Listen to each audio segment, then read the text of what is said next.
Hey everyone, and welcome to another one of my videos, another action figure video. This time it's going to be the S.H.Figuarts Street Fighter Akuma, or Gouki figure, which, is his Japanese name. And this is the Japanese import, so it uses the Japanese name.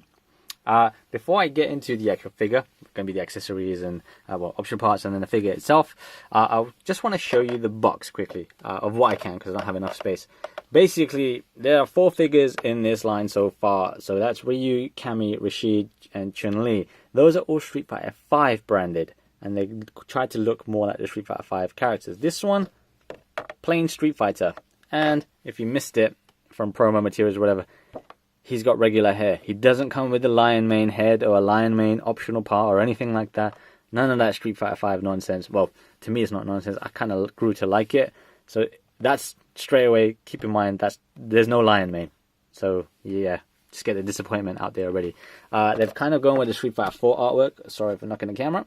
The Street Fighter 4 artwork, which I can show you. I'll have to position it the other way. Here we go. Sorry, I can only kind of creep it in that much. That's Street Fighter 4 artwork.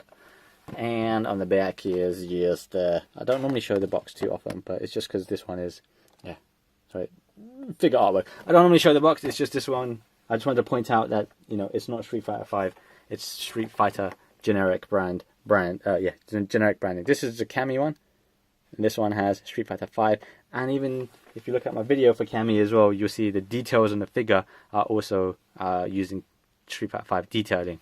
Anyway, in the box for Akuma or Gouki, however you want to call him, you get the backdrop printed on pretty standard cheap card.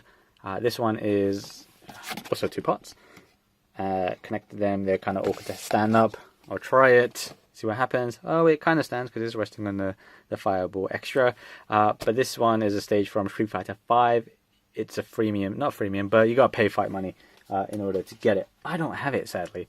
Anyway, parts. Let's get to the parts. So let's do hands first. So it comes with these hands, which are 2 fingers up. These ones you can kind of use for his dive kick and other kind of things as well. Dive kick is the only one that comes to mind at the moment. Depends on the game you're referencing. There's that. Oh, sorry. I should also mention it's got the ropes around, and they look kind of sweaty or glossy.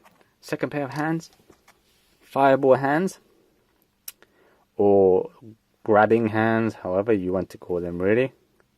Again, with the rope around them, and sweaty looking in the palms. He's just a sweaty guy, right? So that's pairs of hands done. Hopefully I won't forget to show you how to swap them. He also comes with 2 additional faces. So this one I'll show you first.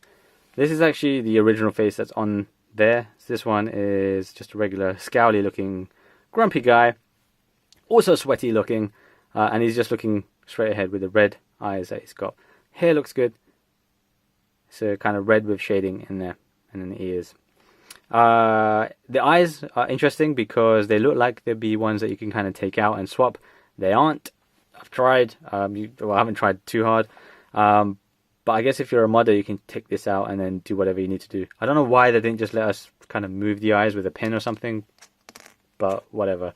By the way, this head is, like I said, this is the original one. It looks very similar to the additional head that I've already put on him, and I'll show you how. This is other face. This one I actually like. I typically don't like, or I haven't really liked figures where the mouth is open and the teeth are shown, because it can look a bit off. But with Akuma, he looks okay. Again, with the red eyes and sweaty looking, and then the hair. And that's just the back. I'll show you how to swap the head as well. And then he comes with his pink purple fireball and the stand as well. I've already put it on the stand for you. This is, it's nice looking. I've got the Ryu one here as well. It's mostly the same, the coloring, and slightly different, kind of overall shape to it. You have to really look closely to kind of see the difference in shape, but it's mostly the same. Most people aren't going to pick up on it. They're nice. It's going to create a cool scene when you're ready to use it and take pictures. Now then, onto the figure itself. So, I've got him kind of positioned with his back facing us like he's done the Shungo Kusatsu. Maybe he will after this, who knows. So let's turn him around, and here he is. So that's him. That's generic Akuma as most people would recognize him. I don't think a lot would recognize the Lion Mane version from Street Fighter V. Maybe that's one of the reasons they didn't use it, plus the cost for such a big hairpiece and limited articulation because, well, yeah, his beard will get in the way. So let's run down from top to bottom of the figure. So this is his alternate face. I did mention, I wanted to show you that. So this is his original right here, and this is his alternate. Side by side, they are so very similar. Sorry, let me move my thumb out of the way, that might help. So very, very similar. It's just one looks to the left. The one that's on him, he's looking to the left a bit. And the scale to me is a bit negligible, so I wouldn't really call it, a fully different face. I think they kind of cheaped out on us there, to be honest. So he can move his head up a little bit, down a lot more. The beads can get in the way from moving up, and even turning his head left and right is hampered because of the beads. But without the beads, he can go all the way around. My head's a bit loose, so if I turn it all the way around, it kind of pops off. So I'll save myself from the embarrassment. Further down, let's go to his arms. His arms can move up about this much on a reasonable level. You can twist it around, up and around, and then elbow. He's got that flex. He's got thick arms. He's got thick features overall compared to Ryu as well. I'll hopefully show you that if I don't forget. But they make sense for him to be thicker. He's always been a bit thicker, a bit more intimidating. And then on his wrist, it twists around, and then you've got a bit of pivot. The pivot can be hampered just a wee bit because the rope is sculpted on to the forearm. So that covers his arm. What I do want to point out, though, for me, when I did get the figure out of the box, both his shoulders were loose because they're using some sort of new fighting body joint that I didn't recognize with Ryu. I know Ryu's is different, but his one was just because his shoulder. Let me show you. So if you twist it too much, it will loosen the shoulder there and it'll come off. Sometimes actually this is worth doing because it means you can get his shoulder further up, and then you can get his arm position also much more eye level in order to be a bit more realistic and true to his various stances, especially his neutral stance. But what happens is this whole joint is actually linked from the shoulder, and then this elbow, it actually needs to connect for it to have a stiff mechanism. So I'll show you. So there's his exposed joint. This is his shoulder and bicep. This is his forearm. What needs to happen, it needs to catch like so. I've tried this a couple of times, but it doesn't always work. I can probably get a bit clumsy with it, but yeah, it needs to be like so. Actually, that kind of looks okay. Sorry about that. It kind of looks okay in a funny way. Maybe you can make mech Akuma with this, or Cyber Akuma. So yeah, the point is that if it loosens up, you need to kind of get the shoulder back into its socket over there, because the socket is supposed to go in the socket, not overlap the socket, and then you just force it from the elbow. So I'll kind of, I'll hopefully be able to successfully show you that on my first go. So here, kind of, it's underneath the socket. Hold it in place, feed it in, and then just squeeze and hope for the best. So I'll do it, just double check. So it looks like mine's worked fine. I did actually shoot another film, to be honest, and it didn't work on the first time. Haha. So that's the shoulder. Again, if you push it past its limit, in many directions that you try and pose it, if you push it past this limit, his face is coming up, if you push it past this limit, it will loosen from the shoulder, and then the whole arm will basically come loose, and then you'll have to kind of play around with it. Mine came like that, so I was like just kind of screwing for a good while, like how on earth did they, quality pass it through quality control? This makes no sense. And then I figured it out afterwards, because I was, once I figured it out, I was basically a lot more happier with the overall figure. So that's his arm. With Ryu, let me just bring him out, actually, just to kind of quickly show you right now. So Ryu's one, I guess maybe it's because Ryu's actually a slimmer build anyway, but the elbow joint here, you can kind of see, is it's similar. They look the same, so maybe it is the same thing, and it's just with Ryu, because he's a smaller guy, smaller shoulders. I didn't really, I didn't need to have it happen, and it didn't happen to me outside of the box like Akuma did. So I don't know. It was a strange feeling. So I'm just letting you guys know in case someone comes across the same trouble that I did. So let me get back to the articulation of the figure. So crunching, he can crunch like so. Oh, bending the leg like so, and then backwards. But it will leave his hip, belly, lower belly exposed, which shouldn't really happen. Most of the poses you're going to get him into are going to be a bit more, hunched, legs up kind of thing, and then it's going to cover it. So it's not a real worry. From the back, it looks fine anyway. Maybe when you crunch forward, but most scenes that you guys create, it's not going to be an issue. His gi does come off a bit. It's kind of buttoned in. Unlike Ryu's one. Ryu's one is buttoned in but also glued, I felt, but this one wasn't glued. So if you're a modder, you can take it off very easily, and then this you're going to have to cut with like a Stanley knife or something, his belt off, because it's like welded in. This is the bottom part of the gi and the belt are not separate. The rope, the knot does come off though, you just pull it off like so, but the rest is on there. Put that back on. Whoops. Try again. But that's kind of how the rope, how the knot is pretty much how the top half of the gi is. You just unbutton it. For his legs, he can do splits like that. From this angle, he can do the splits. It's not too bad. It's fine. So move his leg backwards, and then he can get into the hurricane kick position easily, and he can even do his dive kick as well. So this is the knee. Let's just bring it back that far. Let me show you a bit of the ankle movement. So you can get into a dive kick pose easily.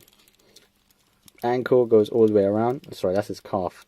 I wanted to show you that separately. So his ankle goes all the way around, but when you want to move it up and down, you'll get a dirty big exposed gash like so. But because his calf muscle also pivots and twists, just twist it back to front, and then say you wanted his foot to be posed like that, it means the exposed bit is covered on the back and it's not really there on the front.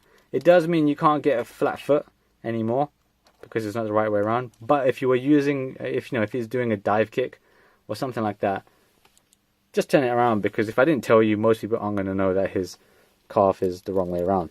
This is the only way to know. It's because the gash is on the front. Just a good thing to know. Good tip, I think. And then that covers most of his articulation. I didn't talk about his top knot, by the way. His top knot is not articulated. But I just thought I'd talk about the top knot. In terms of coloration and paint, so this is where I have more strongest opinions. So his hair looks good. He looks kind of good. They've gone for a more generic Akuma look. Personally, I think he should be, his skin color needs to be a bit more tan. On a video, he might actually look better. In person, it's still fine, but in my first impression was that, I wish he was a bit more tan and a bit more kind of not clean looking. He looks too clean. He's like he's always had a shower kind of thing. I mean, it's not like he's always looks dirty and filthy. It's just he looks rough, like a person who's been through battle. Even his gi and everything, his gi has like a wear and tear and such, but here he looks simply too clean. There is shading on his outfit. You've got the dark shading on his back, and of course on his pants as well. But then the other thing is that there's no kanji, so you have nothing. You can just kind of maybe animate that in if you're making a stop motion video. You can maybe make a sticker yourself, or you can just rub your thumb over it and pretend that magic appeared and it just, disappeared. Sadly, no kanji with that one. So that's my general take on him. I hoped he had a bit more wear and tear of a look on him. And then face-wise, I hoped he would have had an extra face. So now that I mentioned the face, let's take his face off. Show you how to quickly change that. Like every other figure, you take it off, and that's the other one. Let's give him the grinning one, not the grinning one, the gritting teeth, because it's the most different. And you just match the holes up. That's it.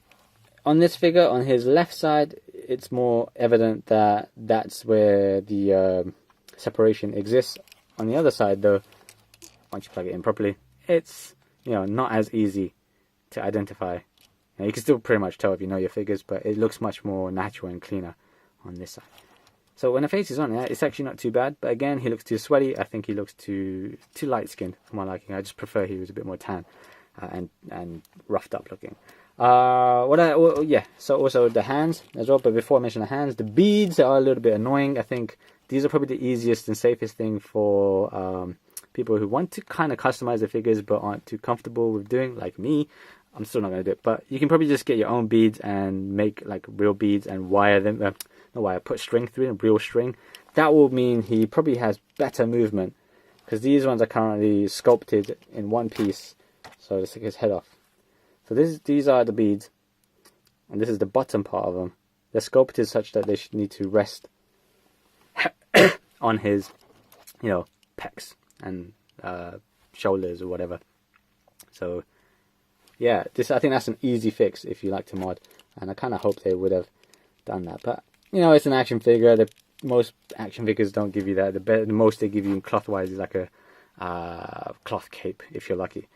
Should mention my left leg was loose. I have a thing with loose left legs on my action figures, but you might get a loose something else. Let's change one of his hands, right? So take off his right hand. That was easy to do. It's quite warm in my room, so that's probably why. And then let's give him the fireball hand, slash the hand that he kind of uses in neutral posing. And there we go. Looks pretty good, right? Yeah, he can do some cool fireballs, or maybe even high five you. Like I said, it looks a bit sweaty overall. He looks kind of sweaty. Hands are easy to change. Face is easy to change. The fireball piece, which let me get this back out. You just place it down, position him into the fireball. Let's go for it, shall we? Let's do it. Let's do it right now. Let's move his feet down. Let's change his other hand. Where's the other hand? Where's the other hand? Let's do that. Sorry, I just moved the figure out of camera. Shouldn't have done that. Then put that. Whoop. Yep, it's in there. There we go. Now, this could be a test, actually. I haven't actually done this. I just realized. So, his arms, because of that restriction I was talking about, and his gi, his arms do come out a little bit, but they're not going to completely overlap. The best you're going to get, tinker around with it more on your own figure. But here we go. Can we do it? Can we do it? Can I get him to stand for you guys as well? I'm quite, picky when I do my posing. I really want to try and make it as accurate to the games as possible, including the foot posture and how the toes are positioned. So let me try and get out of that habit right now and just kind of give him a flat foot. There we go. Just for you guys, I've kind of, gone over and dropped my own fascination with getting the correct posture. So that's kind of the pose that you'll get. I told you the rope will hamper the movement that he really needs on the hand. But it's not too bad. It kind of looks cool once you get a cool scene going on with Ryu. Let's bring him out as well. I'm just going to hold him because I can't be able to pose him. It's going to look cool. There's the other Street Fighter figures as well with it. So that pretty much covers this figure in the lineup. So he's number 5 out of 5 currently. After him is going to be Armika, which is coming out end of this month. And then they've also announced Ken, who looks like a generic or hybrid of Street Fighter 4 and Street Fighter 2 Ken, instead of a Street Fighter 5 Ken, purely because his outfit is not the same. It's not a Street Fighter 5 outfit. And then Sakura, they've also announced her in her schoolgirl outfit. So again, probably, I think they've just changed brand. I think they're no longer doing Street Fighter 5 only figures. Sorry, excuse the burp. And are just going to be doing like Street Fighter as a brand figurines. I do hope they eventually kind of do Street Fighter 5 Akuma. I know Storm Collectibles do them, and they look okay, but I've looked at the in-hand photos, and they just don't look as good as the, the final consumer, the promotional shots. So I'm not a huge fan of the Storm Collectibles one. I don't have one to really say otherwise, sadly, but S.H.Figuarts got my money in this time around. So Akuma is an okay figure. I got mine for around 5,000 yen, including shipping from CD Japan. You can probably get him from Amazon.com if you're in the United States. If you're in the UK like me, again, try an importer like I did, or try Forbidden Planet. But they're going to be quite expensive, so I would avoid that if I could. If you really do want him, try and get a good sale for him. He's a cool figure. He's okay. But if you're not that keen on the generic style and the plain look of him, then get as much saving as you possibly can. Other than that, cool figure, and I look forward to more in the Street Fighter, whatever it is, S.H.Figuarts lineup. Check out my other videos where I'll go through every other figure. So that's Ryu, Rashid, Kami, and Chun-Li. And then, of course, I will go over Armika when she comes out as well later this month. Probably next month, actually. So thank you for watching. Keep it real.